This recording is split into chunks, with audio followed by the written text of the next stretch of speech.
안녕하세요.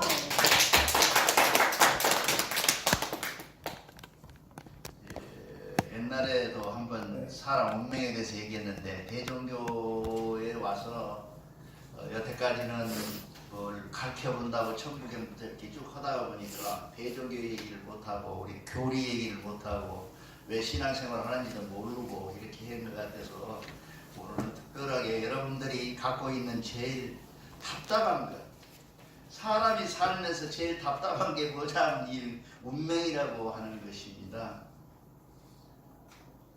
여러분 생각은 다 정해져 있을까요? 운명이? 우리가 태어나기 전부터 너는 이렇게 살아라 우리 다 정해져 있을까요? 만약 그렇다면 답답해서 어떻게 사는 사람도 있고 그럴 수밖에 없지 않냐는 사람도 있고 운명에 대해서 얘기를 많이 합니다. 서양 같은 경우에는 생명을 실로 이렇게 연결하는 연분이라고, 우리는 연분이란 말 아시죠? 연분은 내 등에다가 이 실을 꼬아놔서 이 자부댕기고 서방님도 오고 자식도 오고 부모도 온대요 그래요. 그 실이. 그래서 그것을 연분이라 그래요. 연분. 실로 연결되어 있다. 이 운명이 다. 그렇게 우리는 그랬어요. 그 삼실할머니가 연분을 지어주는데 실로 연분을 지어줬다. 그래서 우리가 돌잔치 할 때 실을 이렇게 앞에다 놓고 그럽니다. 근데 그리스도 내날 이렇게 사람이 연결됐을 거라고 생각했다 그래요. 그리스 사람들도. 그래서 여자 3명이 이 서로 이렇게 마음을 조정한 생명을 실로 찾는 이렇게 뭐죠? 배를 짜듯이 짓는 사람이 있는데 그 사람 이름이 클로토라는 사람이고 인간의 생활을 마음대로 조정해 보는 사람 여자분이 한 분인데 라키시스라는 사람이 있었고 그 신이 있었고 인간의 죽음을 관장하는 그런 신이 있었는데 그 사람이 누구냐면 아트로포스라고 하는 그리스 신화에 나오는 신이라고 합니다. 자, 우리가 만약에 운명아 비껴라 내가 나간다 이렇게 하면 멋져 보이기는 하죠. 그런데 대부분 운명은 이미 정해져 있어. 내가 우리 아버지 아들로 태어날 때부터 우리 아버지 딸로 태어날 때부터 나는 이미 흙수저야. 그러잖아요. 이미 정해져 있다. 그걸 철학에서는 체념학이라고 그래. 체념주의학이라고 그래요. 체념해버려서 이미. 근데 어떻게 보면 종교는 이 체념에서 출발한 것이라고 생각을 해요. 우리가 종교를 믿을 때 그렇잖아요. 체념에서부터 출발한다 그래요. 그래서 뭐를 해요? 신에 의탁한다 그러지. 의탁한다. 신을 믿는다는 거죠. 이제 오늘 우리 운명에 대해서 얘기를 해봤는데 운명이라고 하는 것은 양극성이 있어요. 하나는 의지해버리면 사람이 답답해져 버리고 하나는 운명아 나가라 그렇게 해서 개척할 것 같으면 살인도 불사해버리게 됩니다. 혹시 여러분은 삼생이란 말 아죠? 우리 경계도 나옵니다. 삼생이 말한다. 삼생이 말한다. 이르생이라고 이르생, 삼사생 그렇게 나옵니다. 삼생이라고 하는 것은 무엇을 말하냐면 전생, 그리고 나, 현세, 그리고 앞으로 하는 미래생 그렇습니다. 그걸 삼생이라 그래요 우리가. 그래서 우리를 관장하는 삼신이 과거를 관장하고 현재를 관장하고 미래를 관장한다 그렇게 나와 있어요. 근데 미륵보살이면 뭐예요? 미륵보살 미래를 보상하는 그런 거, 현세 미래를 보상하는 그런 부처님이세요. 그러니까 절에 가면 미륵미륵 하는 거예요. 그래서 우리가 복을 주잖아요. 복을 주고 내 현세를 관섭한다 해서 미륵미륵 합니다. 우리가 오늘 참 부처님 오신다니까 우리 박수 합시다. 축하하는 의미에서 박수 한번 해주십시오.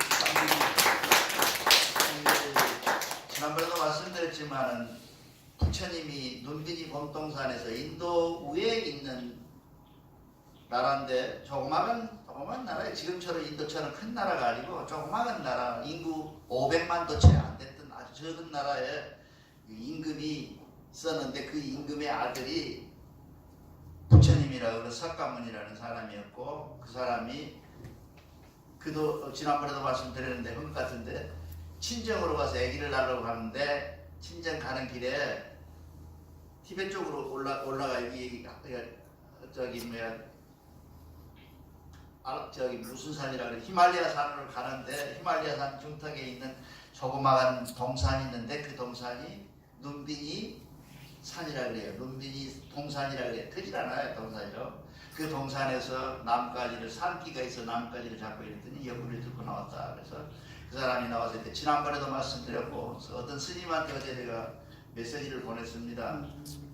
천상천하 유화독전이라고 해서 동으로 7발 서로 7발 나무로 7발에서 사방을 돌았다 그랬잖아요. 7발을 돌면서 하늘을 가리키고 그래서 애기 부처 보셨죠? 그러면 다 하늘을 가리키고 있잖아요. 조그마한 부처가 이게 무슨 얘기냐면 천상천하 유화독전이라는 말을 살폈다 그래요.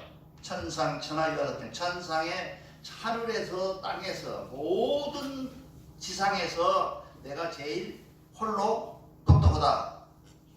맞아요? 그래서 부처님 말씀하는 저런 사람들이 얘기한다는데 그 학자들의 말에 하면 천하독전이 아니고 천하의존이라고 합니다. 의지할 의자. 천하의 의지에서 나가 태어났노라 그렇게 말씀하셨지 어디 감히 부처님이라고 하는 그 아주 겸손의 대왕이신 자비의 대왕이신 사람이 내가 최고고 니들 아무것도 아니다라고 했겠느냐. 그는 후대에 부처가 말했던 말들을 모아서 한 종교를 만들면서 불교라는 종교를 만들면서 어거지로 만든 말이다 그렇게 얘기를 합니다. 그러나 오늘 낫다고 그러니 부처가 낫다 그러니 확실하지는 않습니다만 낫다고 그러니 우리도 그 종교를 존중하고 대종교의 특색이 뭐예요? 모든 종교를 안아주는 종교이기 때문에 우리는 그들에게 박수를 치고 했습니다. 사실은 알고 보면 해무수 대왕의 생일이라고도 합니다. 그래서 우리를 거기서 오는 전에 내려오는 어떤 그 전통에서 부처가 이 땅에 올 때 그걸 받아들이지 않으니까 결국 같은 달로 했다 그렇게 말하는 사람도 있습니다. 근데 어느 것이 맞는지 저도 잘 모릅니다. 그러나 우리가 축하할 것은 축하하고 미워할 것은 미워하되 우리가 부처님의 거의 제가 보기에는 유불선 삼교라 그래서 부처님 종교나 대종교 종교나 거의 똑같습니다. 거의 뭐 한 80% 종교화되면서 어느 병영된 아까 독존 같은 거 우리는 의존이라 그러는데 저 사람들은 독존이란다. 이런 부분이 바뀌었을지는 몰라도 나머지 전부 우리하고는 같습니다. 그래서 고려 신라의 최충 선생님이 고은 선생님이 최춘 선생님이 얘기하잖아요. 유불선 삼교에 합한 것이 대종교다, 신교다 이렇게 얘기를 하시잖아요. 그 얘기를 잘 새겨 듣기로 하고 해봅시다. 우리 운명이라고 하는 것을 뭐라고 했냐면 기독교에서 얘기하는 건데요. 그 요한복음 9장 1절에서 3절 사이에 써져 있는 책에 보면 뭐라고 했냐면 예수님하고 제자들이 이렇게 쭉 가다가 눈이 먼 소경이 있었어요. 봉사가 있는데 제자들이 물은 거예요. 저 봉사는 팔자가 저래서 그러는 거예요? 아니면 뭐 때문에 저 사람은 봉사로 태어났어요? 하고 물어요. 그러니까 여러분들은 뭐라 그랬겠어요? 근데 예수님은 뭐라 그러냐면 하느님의 계획이다 그 말이야. 이 기독교가 갖고 있는 가장 독소 중에 가장 큰 독소예요 이게. 하나님이 계획이다. 그러면 당연한 개인 입장에서 보면 얼마나 기분 나빠요. 나만 내가 하나님 계획이라고 나랑 눈이 멀었던 말 이렇게 하시잖아요. 근데 그거를 기독교에서 지금 아멘 하거든요. 그것을 종교라고 하면서. 근데 뭐라 그러냐면 기독교에서 말하는 것은 모든 인간의 행위가 하나님의 계획 속에 있다 그런 얘기야. 그래서 신약, 구약 그러잖아요. 어떤 사람은 신약이면 뭐 새로 나온 개발된 약이고 구약은 오래된 약이라고 그러는데 신약은 Old Testament라고 그래서 오래된 약속이에요. 약속이 테스트먼트라는 말이 약속이란 말이거든요. 그래서 구약이래요. 또 새로 생긴 약속, 예수가 이 땅에 온 뒤로 생긴 약속을 뭐라고 하냐면 신약, New Testament 이렇게 하거든요. 그런 속에 들어있는 것이 모든 것은 하나님의 고난이고 하나님에 의해서 모든 것이 지배하고 하나님한테는 객설하지 말아라. 그게 계획이라는 거예요. 하나님의 계획. 자, 부처님은 뭐라 그랬습니까? 법국이라는 책 보죠? 그 책에 보면 수행자들하고 같이 이렇게 같이 지나가다가 같이 길을 가다가 발가벗긴 채로 죽어있는 여자의 시체를 봅니다. 제자들이 물어요. 저 사람 왜 저렇게 죽었을까요? 붙잡았어요. 이게 부처님이 뭐라 그러냐면 저 여인은 전생에 굉장한 악행을 저질렀다가 남편을 이생에 와서는 남편에 지나치게 남편을 집착하고 뭐 화장실에 가는 것도 당신 뭐 여자 만나냐 못 만나냐 하고 아주 그 집착을 하다가 결국은 질투로 인해서 사람을 죽였는데 그 죽인 사람을 뻔히 알고 있어서 남편이 부르니까 내가 안 죽이고 다른 사람이 죽여서 만약에 내가 죽였다면 나는 천벌을 받을 것이다 라고 해서 이 세상에 와서 벌 받은 거라 그랬어요. 이 두 비교를 보면 여러분들 조금 뭐 해도 자꾸 비교해 보세요. 내 것이 좋은 줄 알려면 남 것이 나쁜지 좋은지 알아야 돼. 이 비교해 보면 두 가지를 비교해 보면 하나는 모든 고난과 모든 권능이 하늘로부터 왔고 나는 아무것도 아니다. 그래서 뭐라 그래요? 늘 내가 말씀드리잖아요. 나는 도자기고 하나님은 도기장인데 도기장이가 마음대로 깨부고 부숴버리는 것도 하나님의 계획이다. 이렇게 말씀하잖아요. 근데 사실은 동양적 사고에서 보면 이건 천불날 일이에요. 천불날 이게 말이 안 되는 얘기예요. 그러려면 왜 이삭이 태어날 필요가 없잖아요. 그 둘째 뿌리는 뭐냐면 전생의 어떤 우리 이 다음에 지금 준비하고 있는 것이 뭐냐면 이 성신에 대해 화법공이라고는 우리 판리운이 있는데요. 판리운을 가지고 지금 고민을 하고 있는데 그 판리운을 하기 전에 우리가 갖고 있는 우리는 판리운 속에서 우리가 자유 의지가 있고 자유 재량이 있는데 이런 사람들은 없다. 전생에 매여 있다. 우리는 전생이 있을까요? 없을까요? 대종교는 있어야 됩니다. 왜냐하면 만왕 만내하고 있어요. 천부경에 나오잖아요. 만왕 만내한다고 그러잖아요. 만왕 만번을 가고 만번을 왔다는 거예요. 우리는 인생이라는 게 어디서? 전생에서부터.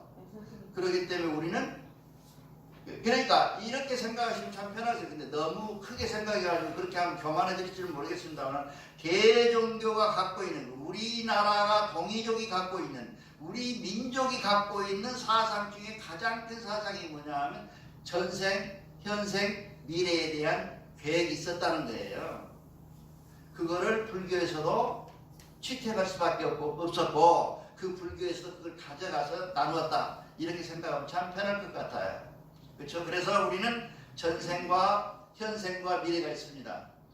우리는 앞세상 내가 전생이라고 하는 게 앞세상이에요. 앞세상에 대한 인과응보에 대한 얘기를 참전경에 보면 굉장히 많이 적혀 있어요. 그러니까 결국은 우리는 내가 살아온 과거, 그래서 그 농담 삼아서 얘기하자면 스님이 절간의 스님이 안 맞아 죽고 사는 이유 중에 하나가 뭐냐면 내가 너 빌어주겠다 하고 돈 받았잖아요. 내가 빌어주겠다 그러고 내가 약속을 했잖아요. 근데 아무리 빌어도 안 되네. 안 되니까 스님이 뭐라 그래요? 너는 전생에 업이 많은 사람이다. 그렇잖아요. 그래 안 맞아 죽고 사는 거예요. 점쟁이가 안 맞아 죽고 사는 이유는 뭔지 알아요? 내가 못 맞춘 것이 아니라 네가 내 말대로 안 했으니까 네가 못 맞춘다 그러잖아요. 문명한 사람들이.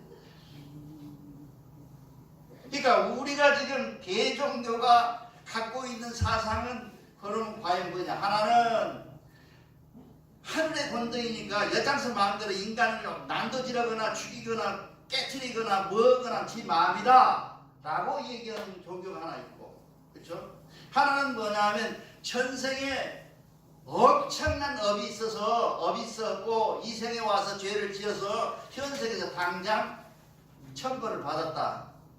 근데 어떤 사람을 수십만 수백만 죽여도 처벌을 안 받는데 한나 죽였다고 처벌 받는 것은 또 웬 거예요? 그런 생각 안 해봤어요? 수십 명을 죽여도 수백 명을 죽여도 멀쩡한 놈도 있고요. 여의도에도 있잖아요.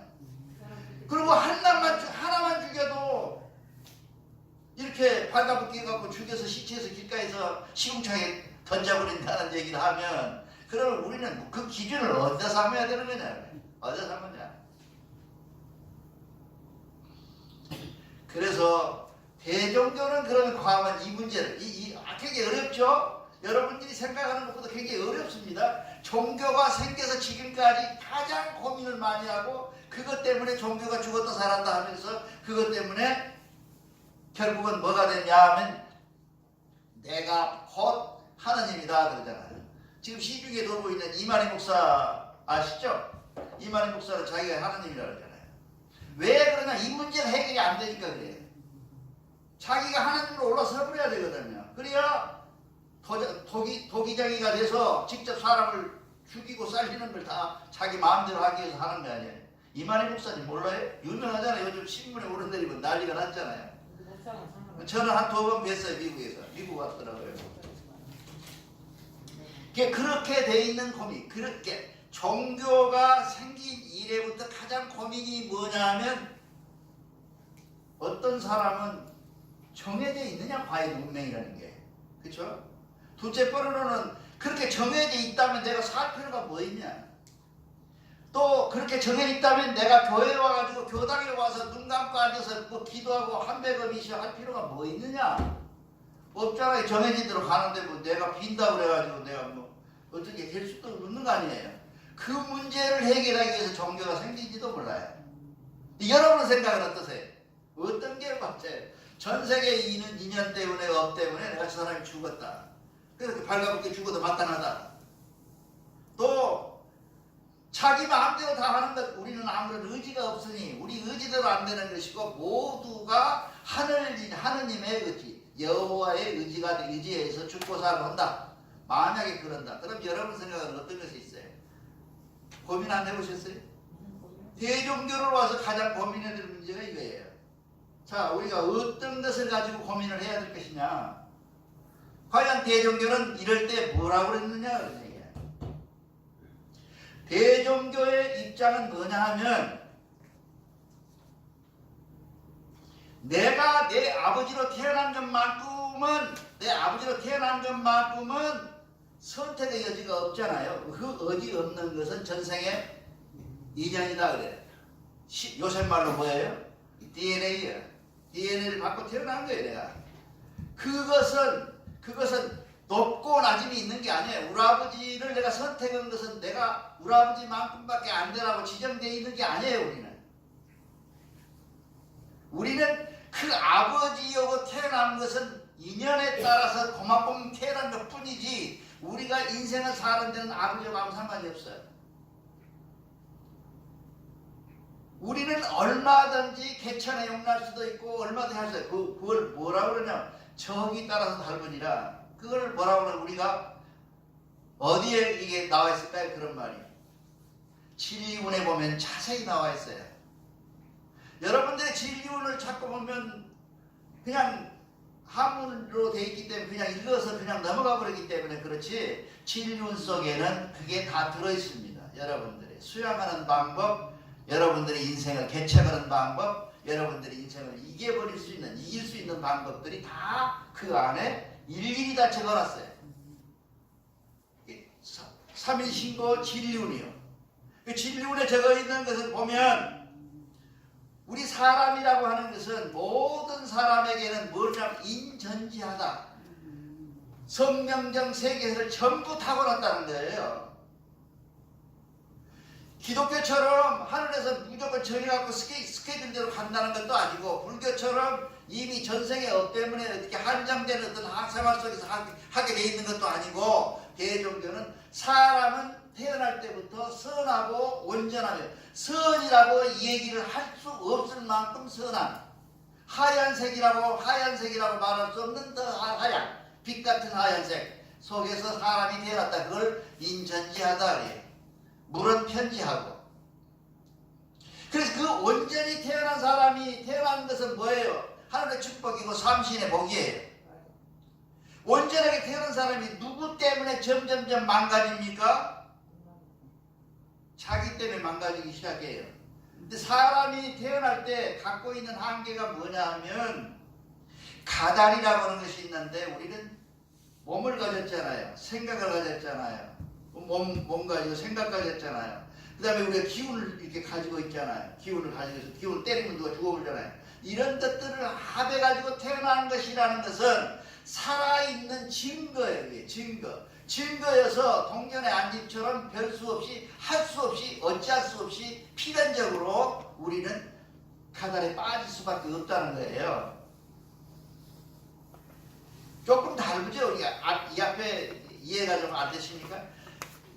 무조건 하늘에서 정해져서 이렇게 살아라 하고 정해진 것도 있고 또 불교처럼 전생의 업에 의해서 이렇게 진행하는 과정도 있고 하지만 우리는 태어날 때는 이미 온전하고 죄 없이 깨끗하게 태어난다는 거예요. 부처님은 뭐라 그래요? 고해의 바다고 태어날 때부터 우리는 보다 그러잖아요. 우리는 그렇지 않아요. 대종교의 이론은 뭐냐면 태어날 때 누구나 합건 거지의 자식이나 이병철의 자식이나 모든 부자의 자식이나 권력 있는 사람의 자식이나 다 태어날 때 똑같이 성명정이라고 하는 아주 깨끗한 순전한 하얀 색깔을 가지고 태어난다는 거예요. 근데 불행하게도 우리가 가달을 가질 수밖에 없는 몸을 가지고 있는 한 기운이 있어야 되겠고 언어가 있어야 되고 생각이 있어야 되겠고 이런 것들 때문에 우리가 죄를 지을 수밖에 없어요. 우리가 지금 지나가다가 모르고 개미 죽인 게 한두 마리겠어요?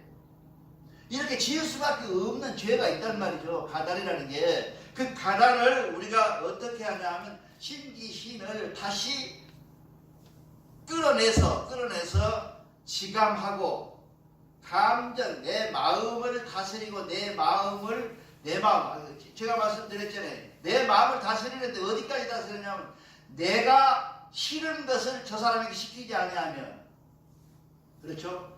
내가 싫은 것을 저 사람한테 시키지 않냐면 내가 하고 싶은 것을 저 사람에 양보하는 데까지 가는, 그것이 무엇이냐면 홍익인간이라고 하는 얘기인데 그 사상을 밀고 나가서 우리에게 뭘 줬냐면 너희는 너희가 알아서 할 만한 충분한 재량권을 갖고 있다는 거죠. 그래서 이 재량권이라는 것 때문에 지난번에 말씀드린 것처럼 기독교에서는 뭐라고 하냐면 소를 끌고 가서 저 초원에 방목을 하면 말뚝을 박잖아요. 그러면 그 앞으로 길이가 있을 거 아니에요. 그 길이만큼의 재량을 줬다. 그럼 기가 불나면 통째로 주지. 예, 그렇게 생겼어요. 그러니까 그 새끼줄만큼의 넓이만큼은 내 마음대로 뜯어먹으니 이것이 너의 축복이다. 여러분이 화내야 되는데 이게 말이 안 되는 얘기 아니에요. 그런데도 불구하고 우리는 뭐냐 하면 태어날 때부터 온전히 순전히 성명정을 온통 옹골지기라고 그러는 옹골지게 받다. 우리 대종교의 말씀을 옹골지게 받아서 태어났으나 우리가 사람이라고 하는 것의 한계 때문에 몸 가지고 생각 가지고 언어 가지고 모든 기운을 가짐으로 해서 빠질 수밖에 없는 그것을 다시 반진일신해서 하나님, 반진일신이란 말 알죠? 반진일신, 하나님 품으로 다시 안기는 걸 반진일신이라고 해요. 하나님 품으로 다시 안기는 그 반진일신하는, 그걸 하기 위해서는 지감하고 조식하고 금척하는데, 지감 조식 금칙 앉아서 무릎 꿇고 뒤에다가 방석 깔고 이렇게 하는 얘기가 아니라 남이 싫어하는 것은 절대로 시키지 않고 내가 싫어하는 걸 남에게 시키지 아니하며, 그렇죠? 내가 하고 싶은 것을 남에게 양보하는 경지로 가면 자연히 우리는 성통할 것이며